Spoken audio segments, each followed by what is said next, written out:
Asam folat itu nama lainnya atau folic acid itu adalah bagian dari vitamin B juga.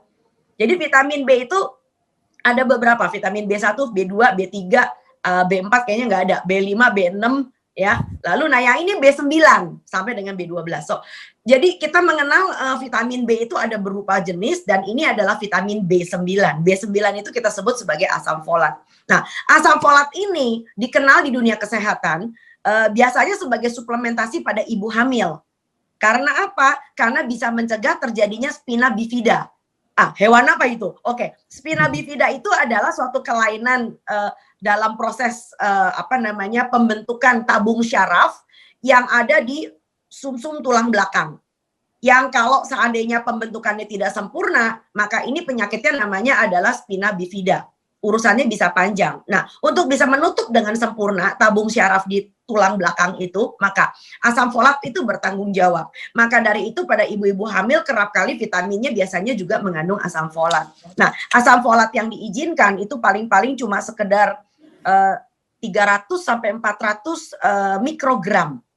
Mikrogram, jadi kecil banget. Nah, kalau orang mulai nekat nih, hamil enggak, butuh enggak, lalu dia lihat-lihat, baca di Google, buka-buka YouTube, ada orang mulai bicara tentang asam folat. Jajal kali-kali asam folat. Nah, bentar. Memang betul asam folat itu mempunyai pengaruh kepada yang disebut dengan imun sistem.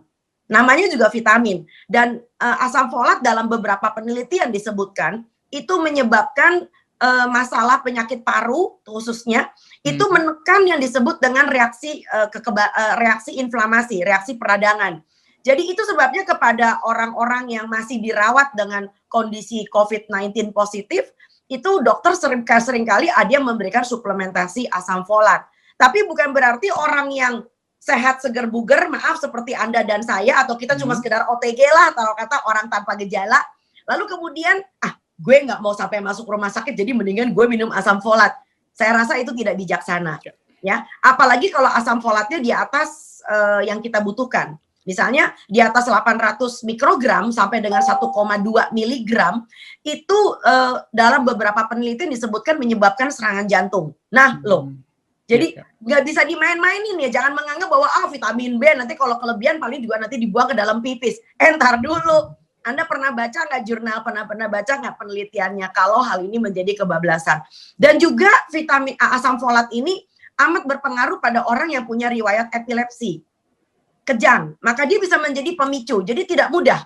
Ya, walaupun kelihatannya asam folat ini berguna untuk sistem pernafasan, mencegah reaksi berlebihan dari radang, lalu juga memperbaiki integritas bagian dalam atau endotel pembuluh darah, mencegah mencegah pembekuan darah yang berlebihan, preventing hypercoagulation, tapi bukan berarti Anda lalu kemudian bisa semaunya minum tablet. Nah, itu gambarnya demen tuh saya, keren sih ya. Nah, ternyata kita bisa dapetin dari makanan loh, Mas. Dari bahan-bahan alami dari ya, yang Dok, namanya gitu loh. Sebab kalau dalam makanan itu kalau punya ampasnya dibuang di dalam gitu ya kan. Nggak bakal jadi kebablasan. Contohnya di situ ada bayam, ada brokoli, ya kan. Lalu kemudian segala macam selada tuh, ya kan. Lalu ada yang namanya kacang-kacangan, semangka ada asam folatnya. Juga dengan jeruk, ada pisang, ada gambar apa gitu. Ya. Maka dari itu, jadi itu semua adalah sumber asam folat alami yang kalau kita makan dalam jumlah yang cukup, orang Jawa mengatakan singsak matio, singsak sembodo gitu loh ya. Dan ini rotasi, jadi nggak tiap hari makan bayam, tiap hari makan brokoli, boten ya tau.